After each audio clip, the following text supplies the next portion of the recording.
Hi students, ఈ సెషన్లో మనము ఐడిజీ అడ్వాన్స్డ్ ఎలా క్రాక్ చేయాలనేది నేర్చుకుంటున్నాం. ఫస్ట్ ఒక పోర్ట్తో మొదలు పెడదాం. So strategies are very useful, తప్పే లేదు, వెరీ వెరీ యూస్ఫుల్. కాకపోతే మీరు వాటిని ఇంప్లిమెంట్ చేసి వర్క్ చేస్తేనే అవి వెరీ యూస్ఫుల్ అవుతాయి, గుర్తుంచుకోండి. Okay, right, let's start the session. Okay, so how to crack JEE advanced in. So only one strategy, గుర్తుంచుకోండి, ఒకే ఒక స్ట్రాటజీ ఏంటంటే, so that is these are all the things మనం ఫాలో కావాల్సిన థింగ్. సో ఫస్ట్ వన్ మనం చేయాల్సింది ఏంటంటే, last 5 years పేపర్స్ను మనం ఖచ్చితంగా అనలైజ్ చేయాలి. ప్రతి ఒక్కరము లాస్ట్ 5 years పేపర్స్ అనలైజ్ చేస్తే మనకు ఏ ఏరియాస్ నుండి క్వశ్చన్స్ అడుగుతున్నాడో తెలుస్తుంది. Okay, next second point, so more weighted topics మనం నోటీస్ చేయాల్సింది ఏంటంటే, ఏ టాపిక్స్ నుండి ఎక్కువగా క్వశ్చన్స్ అడుగుతున్నాడు. మీకు నెక్స్ట్ స్లైడ్లో మీరు నోటీస్ చేస్తారు ఏ ఏరియాస్ నుండి క్వశ్చన్స్ అడుగుతున్నారని మీకు తెలుస్తుంది. అదే కాకుండా సబ్ టాపిక్ వైజ్ కూడా మనకు ఎక్కడి నుండి ఇంపార్టెంట్ క్వశ్చన్స్ అడుగుతున్నాడు, ఫ్రీక్వెంట్గా ఏ ఏరియాస్ నుండి అడుగుతున్నాడు, అది కూడా మనం నోటీస్ చేయాల్సి ఉంటుంది. Okay, after that, so now how to work, ఎలా వర్క్ చేయాలి అంటే, so take that one. Suppose at least 100 advance level questions, మళ్ళీ గుర్తుపెట్టుకోండి, మెయిన్స్ లెవెల్ క్వశ్చన్స్ కాదు, అడ్వాన్స్ లెవెల్ క్వశ్చన్స్. ప్రతి చాప్టర్ నుండి మినిమం 100 క్వశ్చన్స్ చేయాల్సి ఉంటుంది. సో ఈ టైంలో మనకు ఒక్కో చాప్టర్ మీద మనకు వచ్చేసి so 2 to 3 days time spend చేసి డెఫినెట్గా ఆ 2 to 3 daysలోనే మనం 100 క్వశ్చన్స్ కంప్లీట్ చేయాల్సింది. అంటే పర్ డే మనం తీసుకుంటే అప్రాక్సిమేట్లీ 40 to 50 ప్రాబ్లమ్స్ సాల్వ్ చేయాల్సి వస్తుంది. After that next, this is more important, ఏం చేయాల్సి ఉంటుంది, చాప్టర్ వైజ్ టెస్ట్ రాయాల్సి ఉంటుంది. ప్రతి రెండో రోజు ఆఫ్టర్ సెకండ్ డే మీ ప్రిపరేషన్ కంప్లీట్ అయిపోతేనే either second day or third day ఖచ్చితంగా చాప్టర్ వైజ్ టెస్ట్ రాయాలి. చాప్టర్ వైజ్ టెస్ట్ రాస్తేనే సరిపోదు. నెక్స్ట్ ఖచ్చితంగా చేయాల్సింది ఏంటి, క్యుములేటివ్ సిలబస్. అంటే మనం ఒక 2 chapters కానీ లేదా 3 chapters కంప్లీట్ అయిన తర్వాత ఆ చాప్టర్స్ నుండి మనం ఖచ్చితంగా టెస్ట్ రాయాల్సి ఉంటుంది. సో క్యుములేటివ్ సిలబస్ రాయడం వల్ల మీకు ఏమవుతుందంటే, మీరు షార్ట్ టర్మ్ గుర్తుంచుకోవడమే కాదు, లాంగ్ టర్మ్లో కూడా గుర్తుండిపోతాయి. ఓకే, సో ఇక్కడ నోటీస్ చేయండి, నేను ఇక్కడ ప్రజెంట్ చేశాను. అట్లీస్ట్ 10 tests చాప్టర్ వైజ్ రాయాల్సి ఉంటుంది. తర్వాత 5 tests క్యుములేటివ్ వైజ్ రాయాల్సి ఉంటుంది. ఎందుకంటే నేను యావరేజ్ తీసుకున్నప్పుడు, వెయిటెడ్ టాపిక్స్ తీసుకున్నప్పుడు మనకు ఆల్మోస్ట్ 10 chapters వరకు వచ్చాయి. It may be goes to 12 also, but 10 chapters are very good, that's enough. అందుకోసమే ఇక్కడ వచ్చేసి 10 tests తీసుకున్నాను. Next again when you comes to that grand test, last 10 daysలో మీరు గుర్తు పెట్టుకోవాల్సింది ఏంటంటే, కనీసం 10 గ్రాండ్ టెస్ట్లు రాయాల్సిందే. డైలీ 6 hours టెస్ట్, గుర్తుంచుకోండి, 3 hour టెస్ట్ కాదు, 6 hour test, morning as well as evening. Okay, or else afternoon, same as the JEE advanced duration. 6 hours test రాయడంతో అయిపోదు. ఏ టెస్ట్ అయినా కానీ మీకు బెస్ట్ రిజల్ట్ రావాలంటే, మీరు ఎక్కువ నేర్చుకోవాలంటే ఖచ్చితంగా ఆఫ్టర్ ద టెస్ట్ మళ్ళీ మనం ఏం చేయాల్సి ఉంటుంది, రివ్యూ చేసుకోవాలి. ఫస్ట్ 15-20 minutes రివ్యూ చేసుకోవడమే కాకుండా తర్వాత ఏం చేయాలి, సో క్లారిఫైయింగ్ ద డౌట్స్. మనకు రాని ప్రాబ్లమ్స్ అన్నిటినీ రౌండప్ చేసుకొని అందులో 20%, 30%, 40% ఎన్ని మనకు రాంటో అవన్నీ నేర్చుకోవాలి. దీనివల్ల మనకి ఏమవుతుందంటే రిజల్ట్ వచ్చేస్తుంది. సో గుర్తుంచుకోండి, అన్మెనీ test I said that, chapter wise 10 tests, తర్వాత క్యుములేటివ్ 5 tests, తర్వాత గ్రాండ్ టెస్ట్ వచ్చేసి 10 tests. సో ఇన్ని టెస్ట్లు రాయాల్సి ఉంటుంది. Apart from that you need to do your preparation also. Okay, ఇప్పుడు మనము లాస్ట్ 5 years పేపర్స్ అనాలిసిస్ చూద్దాం. ఇక్కడ మనం అనుకున్నాం కదా, డెఫినెట్గా ఫస్ట్ స్టెప్ ఆఫ్ ప్రిపరేషన్ ఏంటి, లాస్ట్ 5 years పేపర్స్ మనం అనలైజ్ చేయాల్సిందే. ఖచ్చితంగా మీరు చేయాల్సిన అవసరం లేదు, నేను చేసి మీకు రెడీగా ఉంచాను. దీన్ని ఫాలో అవుతే చాలు మనకు. యాక్చువల్లీ స్టూడెంట్ మైండ్ సెట్లో కానీ ఆర్ఎల్స్ ఫ్యాకల్టీ మైండ్ సెట్లో కానీ ఎవరైనా చెప్పేది వచ్చేసి వెయిటేజ్ పాయింట్ ఆఫ్ వ్యూ అనేసరికి క్యాల్కులస్ ఫస్ట్ ఇచ్చేది. క్యాల్కులస్లో ఏం చేస్తున్నాడంటే, డిఫరెన్షియల్ క్యాల్కులస్, ఇంటిగ్రల్ క్యాల్కులస్. ఇప్పుడు లాస్ట్ ఒక 4-5 years నుండి మనం అబ్జర్వ్ చేస్తే డిఫరెన్షియల్ క్యాల్కులస్ నుండి వాడు మెల్లిగా ఇంటిగ్రల్ క్యాల్కులస్ షిఫ్ట్ అయిపోయినట్టు అనిపిస్తూ ఉంది. ఇంతకుముందు ఎక్కువగా డిఫరెన్షియల్ క్యాల్కులస్లో ఎక్కువ టచ్ చేసేవాడు, బట్ ఇప్పుడు ఇంటిగ్రల్ క్యాల్కులస్లో ఎక్కువ టచ్ చేస్తున్నాడు ప్రాబ్లమ్స్. సో మీరు ఫస్ట్ నోటీస్ చేస్తే ఇక్కడ వచ్చేసి లాస్ట్ 5 years అనాలిసిస్ తీసుకున్నాను. మీరు కావాలంటే year wise number of questions కూడా నోటీస్ చేయొచ్చు. సో ఇక్కడ డిఫరెంట్ ఇంటిగ్రల్స్ తీసుకున్నప్పుడు, so total for 5 years total number of questions are 178. ఆ 178లో మనకు 19 క్వశ్చన్స్ డిఫరెంట్ ఇంటిగ్రల్స్ నుండి ఇచ్చాడు. 19 క్వశ్చన్స్ ఆల్మోస్ట్ మోర్ దెన్ 10% అనుకోవచ్చు. ఓకే, సో కాబట్టి దాన్ని బట్టి మీరు నోటీస్ చేయండి ఎంత ఇంపార్టెన్స్ ఉంది ఆ టాపిక్ అనేది. తర్వాత మళ్ళీ వస్తాను సబ్ టాపిక్ వైజ్ డిఫినైట్ ఇంటిగ్రల్లో ఎక్కడ అడుగుతున్నాడు కూడా మళ్ళీ మనం డిస్కస్ చేసుకున్నాం. ఆ తర్వాత వస్తే మనకు next vectors and 3D. Vectors and 3Dలో 18 క్వశ్చన్స్ ఇచ్చాడు. తర్వాత మ్యాట్రిసెస్ అండ్ డిటర్మినెంట్స్ చూడండి, వీ ఫీల్ దట్ అది చాలా ఈజీ టాపిక్ అనుకుంటున్నాం, బట్ అక్కడ నుండి ఎక్కువగా టచ్ చేస్తున్నాడు. Matrices and determinants 16 questions. Next probability ఏం చేస్తున్నాడు అంటే పర్ముటేషన్స్ కాంబినేషన్స్ మిక్స్ చేస్తూ క్వశ్చన్స్ ఇస్తున్నాడు. అది కూడా మళ్ళీ డిస్కస్ చేద్దాం. ప్రాబబిలిటీలో 15 క్వశ్చన్లు ఇచ్చాడు. తర్వాత conics, okay, excluding this one coordinate జామెట్రీలో స్ట్రైట్ లైన్ పక్కన పెట్టేద్దాం.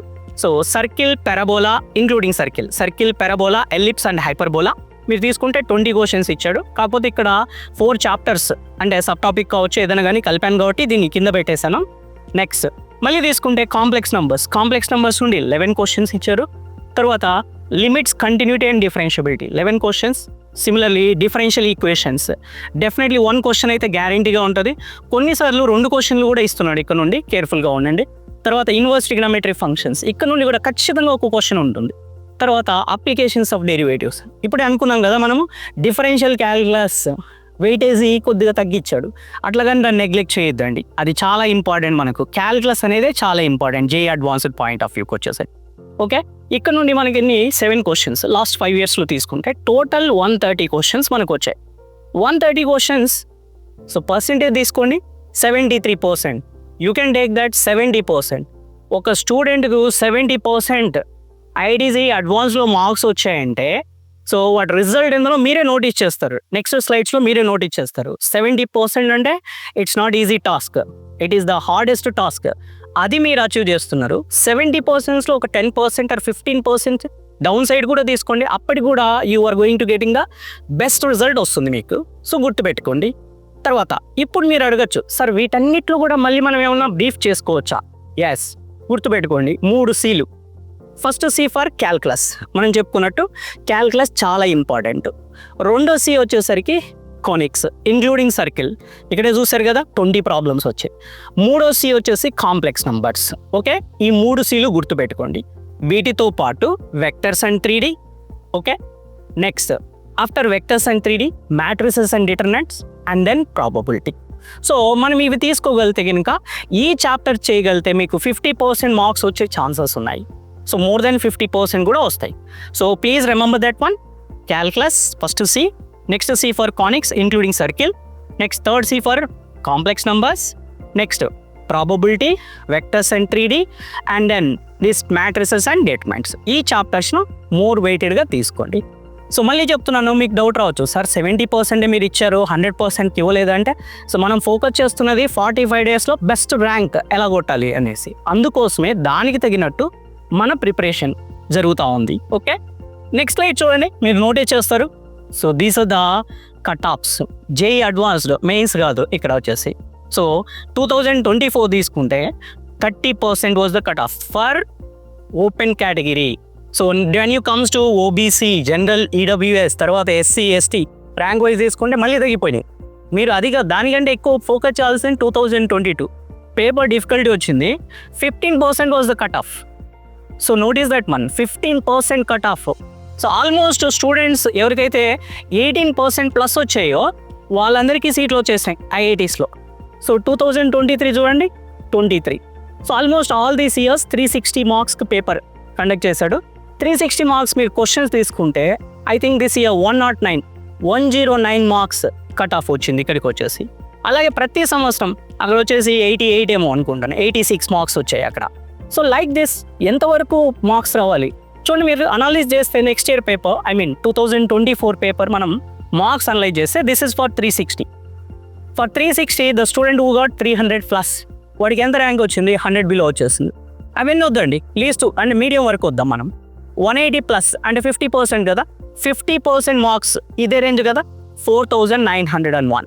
ఓకే, మీరు ఐఐటి తిరుపతి తీసుకుంటే కంప్యూటర్ సైన్స్ బ్రాంచ్ వచ్చేసి 5024 అనుకుంటాను, 5000 ఆడ్కు కంప్యూటర్ సైన్స్ సీట్ వచ్చేస్తుంది.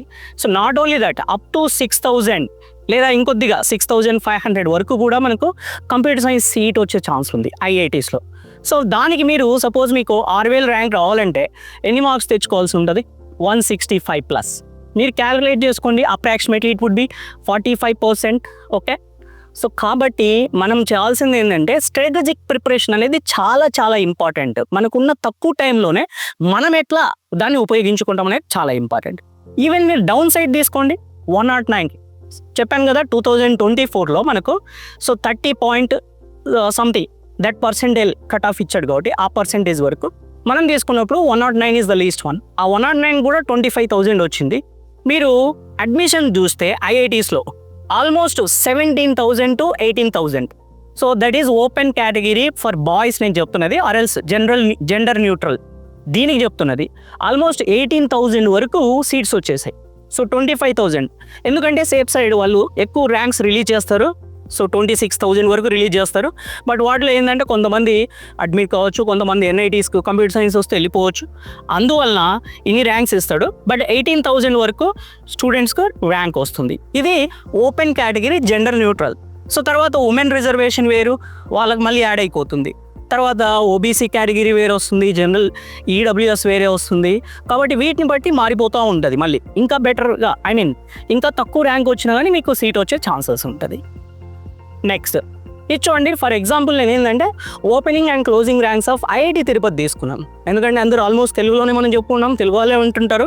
కాబట్టి ఐఐటి తిరుపతిలో ఒకసారి నోటీస్ చేయండి. ఆల్మోస్ట్ ఎవ్రీ స్టూడెంట్ ఏమేంటి ఆబ్వియస్లీ కంప్యూటర్ సైన్స్ నోటీస్ చేసినప్పుడు 5,024 5,024 was the last rank, closing rank. అట్లాగే సివిల్ ఇంజనీరింగ్ తీసుకోండి 15,429. ఓకే, మీరు అట్లాగే ఇంటిగ్రేటెడ్ కోర్సెస్ అఫ్ కోర్స్ ఇక్కడ లేవులేండి, వేరే ఐఐటీస్లో తీసుకున్నప్పుడు ఇంటిగ్రేటెడ్ 5 year ప్రోగ్రామ్స్ నేను చెప్పాను కదా, ఓపెన్ కేటగిరీలో కూడా ఆల్మోస్ట్ 18,000 వరకు సీట్స్ వస్తాయి. సో అది మైండ్లో పెట్టుకోండి. ఓకే, సరే ఈ సెషన్ ఏం చేస్తాను with this quotation. Strategies are good but cannot give ranks till you implement them and work hard. అంటే స్ట్రాటజీస్ మంచివి కానీ బట్ మీరు వర్క్ చేయనంత వరకు అవి రిజల్ట్ అయితే తెప్పియవు. మీరు వర్క్ చేస్తేనే రిజల్ట్ వస్తుంది. Okay, all the very best for your JEE advance 2025. Thank you guys. ఈ సెషన్ యూస్ఫుల్గా ఉంటుంది, డెఫినెట్గా ఇంప్లిమెంట్ చేయండి. డిఫరెంట్ వీడియోస్ చేస్తాము. So please stay connected with us.